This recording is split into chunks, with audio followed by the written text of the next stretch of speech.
नमस्कार दोस्तों, जय हिंद, जय भारत। दोस्तों, आज हम इस वीडियो में जानेंगे जनसंचार माध्यम व अभिव्यक्ति व्याकरण से जुड़ा हुआ एक महत्वपूर्ण प्रश्न जो मध्य प्रदेश की बोर्ड व लोकल तथा सीबीएसई की बोर्ड व लोकल परीक्षाओं में आता है। प्रश्न बनकर आता है कि दृश्य श्रव्य माध्यमों की तुलना में श्रव्य माध्यम की क्या सीमाएं हैं। लिखिए।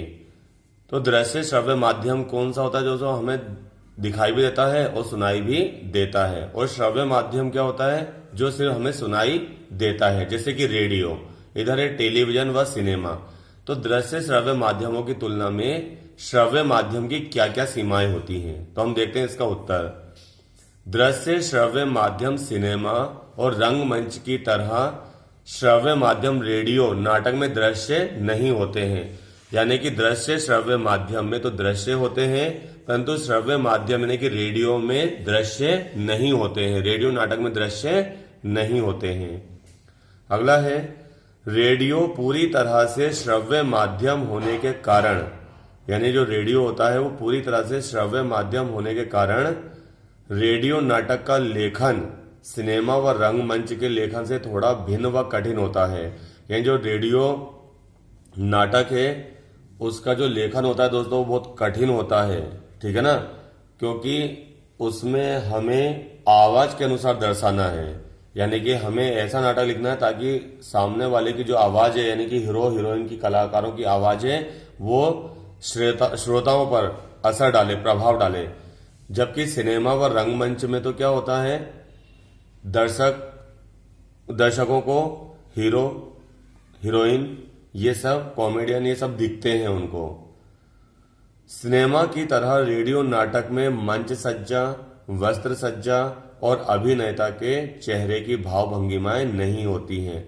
यानी कि सिनेमा में आपने देखा होगा, सिनेमा या फिर रंगमंच में जो अभिनेता होता है, जो हीरो होता है, जो हीरोइन होती है, उसके चेहरे की भाव भंगिमाएं हमें दिखाई देती है। मंच सज्जा हमें दिखाई देती है, यानी कि पूरा सेट हमें दिखाई देता है, सेटअप हमें दिखाई देता है।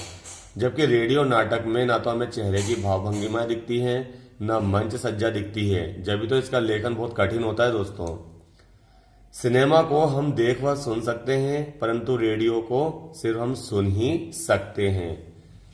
दृश्य व श्रव्य माध्यम में दृश्य तथा वातावरण को देखकर आनंद उठाते हैं। यानी कि जो रंगमंच का नाटक होता है या फिर टेलीविजन या फिर सिनेमा का जो नाटक होता है, सिनेमा की जो फिल्म होती है, उसको हम देखते भी हैं, सुनते भी हैं और आनंद उठाते हैं। परंतु श्रव्य माध्यम में ध्वनि के प्रभाव से ही जानवरों की आवाज, भयानक संगीत अथवा पात्रों के संवाद से जंगल की कल्पना करते हैं। यानी कि इसमें सिर्फ कल्पना कर सकते हैं हम। पहले दोस्तों रेडियो ही तो चलता था, रेडियो पर ही पिक्चरें आती थी, रेडियो पर ही नाटक आया करते थे, तो बस लोग क्या करते थे, कल्पना करते थे आवाजों से, ठीक है ना। मैं जब छोटा था तो मैंने गोविंदा की पिक्चर, जो एक पिक्चर थी भाभी पिक्चर, मतलब मैंने रेडियो पर ही सुनी थी। श्रव्य माध्यमों की सीमाओं को ध्वनि प्रभावों तथा संवादों के माध्यम से पूरा किया जा सकता है।